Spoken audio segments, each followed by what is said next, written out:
Why does anything to the power half mean square root? অর্থাৎ কোনো কিছুর পাওয়ার যদি হাফ হয় তাহলে আমরা স্কোয়ার রুট লিখি কেন? আমরা জানি square root of 9 equal to 3। আবার আমরা জানি 9 ইকুয়াল টু 3 স্কোয়ার। উভয় পাশে যদি পাওয়ার হাফ নেই তাহলে 9 two the power half equal to 3 square two the power half. কারণ এই 2 আর 2 কাটা গেলে থাকে 1। 3 two the power 1 equal to 3। এই 3কে আবার আমরা লিখতে পারি স্কোয়ার রুট অফ 9।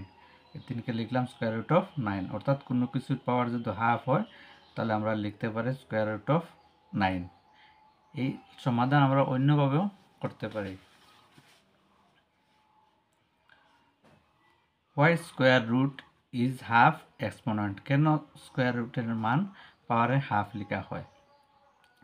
আমরা সবাই জানি square root of 16 equal to 4। এই স্কোয়ার রুটকে যদি এক্স ধরি, অর্থাৎ square root equal to x হয়, তবে আমরা লিখতে পারি 16 টু দি পাওয়ার স্কোয়ার রুটের জায়গায় x equal to 4। 16 equal two লেখা যায় 4 স্কোয়ার টু দি পাওয়ার এক্সের জায়গায় এক্স ইকুয়াল টু 4।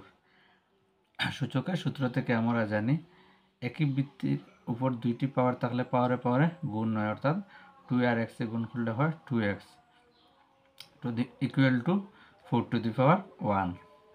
আবার আমরা সূচকের সূত্র থেকে জানি বৃত্তি সমান হলে পাওয়ার ইকুয়াল টু পাওয়ার।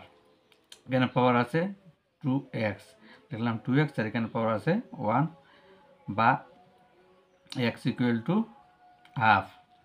x বলতে স্কোয়ার রুট, অর্থাৎ square root equal to half.